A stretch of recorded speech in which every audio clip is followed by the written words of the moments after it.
በእስራኤልና በሊባኖስ በሚንቀሳቀሰው ሂዝቦላ መካከል የተፈረመው የተኩስ አቁም ስምምነት አደጋ ላይ መውደቁ እየተገለጸ ነው። እስራኤልና ሐማስ ወደ ለየለት ጦርነት መግባታቸውን ተከትሎ ደግሞም ለሐማስ ያለውን አጋርነት ለማሳየት ከእስራኤል ጋር ደም አፋሳሽ ጦርነት ሲያደርግ የነበረው ሂዝቦላ ማስጠንቀቂያም ማሳሰቢያም ሰጥቷል። በጋዛ ከሐማስ ኃይሎች ጋር አይጥና ድመት ሆና የቀጠለችው እስራኤል ከሂዝቦላ ጋር የተደረገው የተኩስ አቁም ስምምነትም ሊያቆማት አልቻለምና የተጠኑ ጥቃቶችን እየፈጸመች ትገኛለች። እስራኤል በደቡባዊ ሊባኖስ እየሰነዘረች ያለውን የአየር ጥቃትም ወደ ላቀ ደረጃ ማሸጋገሯ በርካቶችን ያሳሰበ ጉዳይ ሆኗል። በርካታ የሐማስ አመራሮችንና ታጣቂዎችን አድና በመግደል የጋዛውን ታጣቂ በምዕራባውያኑ አጠራርም ሽብርተኛ ቡድኑን ፈርጣማ ክንዱን ያሟሸሸችው እስራኤል ደግሞም የሁሉም የቀጠናው ታጣቂ ቡድኖች አስታጣቂ እንደሆነች የምትገለጸው ኢራንን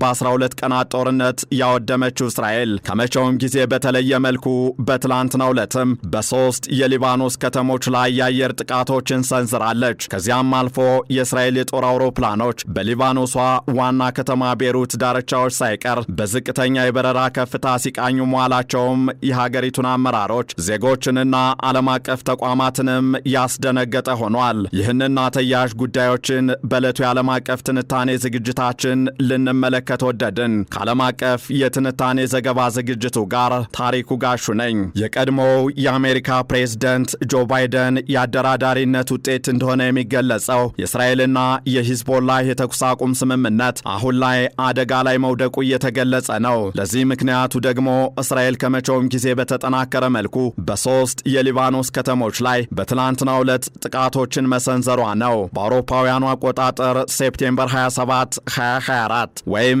ከአንድ ዓመት ከአንድ ወር በፊት በመካከለኛው ምስራቅ ከሚንቀሳቀሱ ታጣቂ ቡድኖች ውስጥ አንዱ የነበረውንና በሊባኖስ የሚንቀሳቀሰውን ሂዝቦላህ በዋና ጸሐፊነት ይመራ የነበረውን ሐሰን ነስረላህን 18 ሜትር ወይም 60 ጫማ ጥልቀት ካለው የህንፃ ምድር ቤት ውስጥ እንዳለ በቦምብ ጥቃት እስትንፋሱን የነጠቀችው እስራኤል የትናንት እንቅስቃሴዋና ጥቃቷ ስጋትን የጫረ ሆኖ ውሏል። በእርግጥ እስራኤል ባለፈው ኖቬምበር 27 2024 ከሂዝቦላህ ጋር የተኩስ አቁም ስምምነት ለማድረግ ከተስማማች በኋላ ቢያንስ በየቀኑ በሚባል ደረጃ የአየር ጥቃቶችን ስትፈጽም እንደቆየች የሚገለጽ ቢሆንም የትላንቱ ግን መጠነ ሰፊና ለቃችሁ ውጡ በሚል ማስጠንቀቂያ የታጀበ መሆኑ ጉዳዩን እንግዳ አድርጎታል። እናም እስራኤል ምናልባትም የተኩስ አቁም ከተደረገና ተፈጻሚ ከሆነ በኋላ ባልተለመደ ሁኔታ በአንድ ቀን በ3 ከተሞች ማለትም በክፋር ዶኒን፣ በታየር ደባና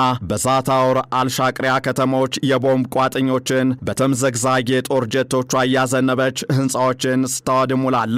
ከዚህ በተጨማሪም እስራኤል ከዓመት በፊት የቤሩት እምብርት የሆኑ አካባቢዎችን ሳይቀር በአየር ጥቃት ስታደባ የነበረ ቢሆንም እስራኤል አሁን ደግሞ የከተማዋን ዳርቻዎች በጦር ጀቶቿ ከመሬት በቅርብ ርቀት ዝቅ ብለው በሚበሩ የጦር ጀቶቿ አሰሳ ስታደርግ ውላለች። ይህም ከተደረገ አንድ ዓመት ሊሞላው 20 ቀናት ብቻ የቀሩትን የሂዝቦላህና እስራኤል የተኩስ አቁም ስምምነት ሙሉ በሙሉ ተቋርጦ ጦርነቱ ዳግም እንዲጀመር ሊያደርግ ይችላል እየተባለ ነው። ትላንት እስራኤል በ3 ከተሞች ላይ በሰነዘረቻቸው ጥቃቶች ሕንፃዎች ሲወድሙ በአንደኛው ከተማ ጥቃት ብቻ ቢያንስ 9 ሰዎች ከባድና ቀላል ጉዳት የደረሰባቸው መሆኑ ተመዝግቧል። ከዚህ በተጨማሪም የአንድ ሰው ሕይወት ተቀጥፏል ተብሏል። በሌሎች 2 ከተሞች በሰዎች ላይ የደረሰውን ጉዳት የተመለከቱ መረጃዎች ይህ የትንታኔ ዘገባ እስከተዘጋጀበት ድረስ ባይወጡም እስራኤል የትላንቱን ጥቃት ከመፈጸሙ አስቀድሞ የተመረጡ ሕንፃዎችና አካባቢዎችን አስቀድማ ይፋ በማድረጓ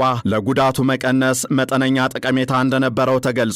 እንዲያም ሆኖ እስራኤል የሰጠችው ጊዜ የ1 ሰዓት ጊዜ ብቻ በመሆኑ ትችትን ያስነሳ ጉዳይ ተደርጎ ተወስዷል። ከዚህ በተጨማሪም እስራኤል መሰል መጠነ ሰፊ ጥቃቶችን መፈጸሟ ለተደረገው ስምምነት ተገዥ አለመሆኗን የሚያሳይ ነው ሲል ሂዝቦላህና የሊባኖስ አስተዳደር ባለስልጣናት ገልጸዋል። በሌላ በኩል ደግሞ እስራኤል በደቡባዊ ሊባኖስ ጥቃት የፈጸምኩት በሂዝቦላህ ማዕከላት ላይ ብቻ ነው ስትል ያስተባበለች ሲሆን ከክፋር ዶኔን እስከ ታየር ደባህ ከዚያም አልፎ እስከ ዛውታር አልሻቅሪያ ድረስ ከተሞችን የጦር ጀቶች ቦምብ ሲሳይ ያደረግኩት ሐማስ ራሱን እንዳያስታጥቅና ዳግም ሰሜናዊ የእስራኤል ግዛቶች ላይ ጥቃት እንዳያደርስ ለማድረግ ነው ብላለች።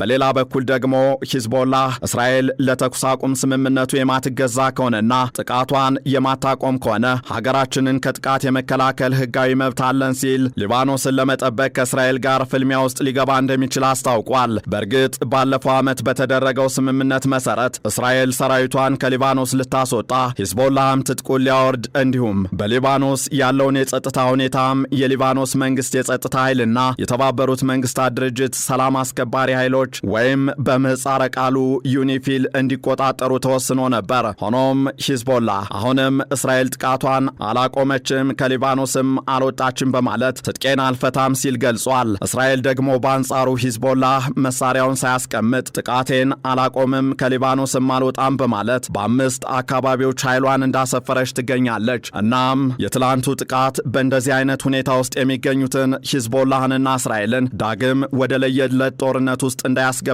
ተሰግቷል። ምናልባትም እስራኤልና ሐማስ ወደ ፍልሚያ ውስጥ ከገቡ ግን በጋዛ የተደረገው ስምምነት ተቋርጦ ከሐማስ ጋር የሚደረገው ጦርነት ሊቀጥል የሚችልበት እድል ሰፊ መሆኑን መረጃዎች እየጠቆሙ ነው። ይህንን ዓለም አቀፍ ትንታኔ ስናዘጋጅ ቢቢሲ፣ ዘጋርዲያንና ሮይተርስን በዋቢነት ተጠቅመናል።